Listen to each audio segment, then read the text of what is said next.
Guys അഖിൽമാരാറിന്റെ ഒരു video ഇപ്പൊ കണ്ടേ. അത് ഞങ്ങളെ കൂടി ആക്രമിക്കുന്നത് പോലെ ഞങ്ങൾ എടുക്കുമെന്ന് പറഞ്ഞ ലോകത്തിലെ സാങ്കേതിക വിദ്യ കൊണ്ട് ഏറ്റവും മികച്ച രാജ്യങ്ങളിലൊന്നായ ഇസ്രായേലാണ് ഇന്ത്യയുടെ ഏറ്റവും നല്ല സുഹൃത്ത്. അപ്പൊ ഇന്ത്യയുടെ ഏറ്റവും നല്ല ഒരു സുഹൃത്തിനെ നമ്മൾ ഈ കേരളത്തിൽ നിന്ന് തള്ളിപ്പറയേണ്ട കാര്യമില്ല. അതിന്റെ ആവശ്യം എനിക്കില്ല. കാരണം എന്നെ സംബന്ധിച്ച് ഇന്ത്യയുമായിട്ട് നിനക്ക് എത്ര തന്തയുണ്ടാ? നിനക്കൊക്കെ തന്തയുണ്ടോ?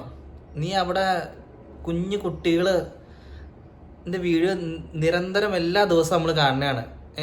ഞങ്ങളിത് റിയാക്ട് ചെയ്യാനും വലിയ ടീമൊന്നുമല്ല. പക്ഷെ നിന്റെ വീഡിയോ കണ്ടു ഞങ്ങൾ.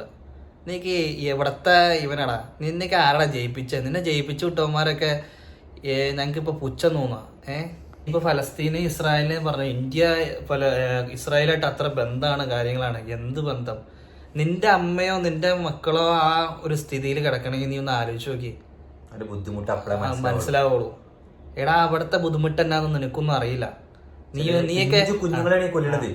നീയൊക്കെ ഈ റീൽസും വീഡിയോസും എല്ലാ ദിവസവും ഇട്ട് ആൾക്കാരുടെ ഇതും കിട്ടുമായിരിക്കും നിനക്കൊക്കെ. പക്ഷെ നീയൊക്കെ എവിടത്തെ ഇൻഫ്ലുവൻസറാടാ? നീയൊക്കെ എവിടത്തെ ഇൻഫ്ലുവൻസറാ? നിന്നിപ്പോ ഞങ്ങൾക്ക് ഒരുപാട് തെരുവ് അറിയാം. അതുകൊണ്ട് ഞങ്ങൾക്കൊന്നും കിട്ടാൻ പോകില്ല. ഒന്ന് ചിന്തിക്കുക. ഓരോ സെക്കൻഡിലും ഓരോ മിനിറ്റിലും ഓരോ മിസൈൽ വന്ന് ചാടുന്ന വീഡിയോ ഒക്കെ നീ കാണല്ലേ? അവിടെ ഭക്ഷണത്തിന് വേണ്ടി അവർ കിടന്ന് എടങ്ങേറാവണം. നീ കണ്ടില്ലേ? നിനക്ക് എവിടത്തെ? നിനക്കൊക്കെ രാവിലെ എണീക്കുമ്പോൾ ഉച്ചയ്ക്കും വൈകിട്ടൊക്കെ ആയിട്ട് ഭക്ഷണം നിന്റെ ഫ്രണ്ടിൽ വരുമായിരിക്കും.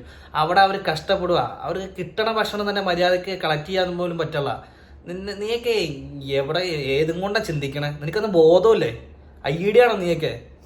നിന്നെയൊക്കെ സപ്പോർട്ട് ചെയ്യണേ ഏത് മണ്ടന്മാരാടാ? നാറിയൊക്കെ.